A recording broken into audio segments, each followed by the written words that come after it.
বঙ্গোপসাগরে সৃষ্ট নিম্নচাপের প্রেক্ষিতে উপকূলীয় জনগণের মাঝে সচেতনতার জন্য কাজ করে যাচ্ছে বাংলাদেশ কোস্টগার্ড। চট্টগ্রাম ব্যুরো প্রতিনিধি রোমেন চৌধুরীর প্রতিবেদনে থাকছে বিস্তারিত। 25 মে শনিবার সকালে কোস্টগার্ড পূর্ব জোন চট্টগ্রাম এ তথ্য সাংবাদিকদের জানিয়েছেন। কোস্টগার্ড জানায়, দক্ষিণ পশ্চিম বঙ্গোপসাগরে সৃষ্ট নিম্নচাপটি ক্রমান্বয়ে একটি ঘূর্ণিঝড়ে রূপান্তরিত হবার যে পূর্বাভাস রয়েছে, তার জন্য উপকূলীয় অঞ্চলের মানুষ, মৎস্যজীবী ও নৌযানগুলোকে ক্ষয়ক্ষতি থেকে রক্ষার জন্য বাংলাদেশ কোস্টগার্ড উপকূলীয় অঞ্চলে জনসচেতনতামূলক প্রচারণা চালাচ্ছে।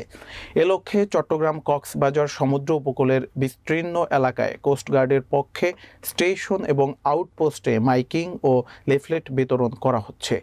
ঘূর্ণিঝড়ের বিপজ্জনক পরিস্থিতিতে জীবন রক্ষার জন্য নিকটবর্তী সাইক্লোন সেন্টার স্টেশনে আশ্রয় গ্রহণের প্রস্তুতির জন্য সকলকে সচেতন করা হচ্ছে, জানায় কোস্টগার্ড।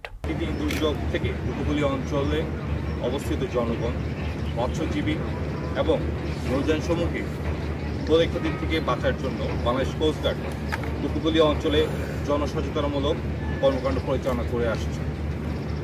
জনসচেতনতা বৃদ্ধির লক্ষ্যে চট্টগ্রাম, কক্সবাজার সহ সমগ্র উপকূলে বাংলাদেশ কোস্টগার্ডের বিভিন্ন স্টেশন এবং আউটপোস্ট সমূহের মাধ্যমে বিভিন্ন রকম জনসচেতনমূলক প্রচারণা, মাইকিং ও লিফলেট বিতরণ করে আসছে।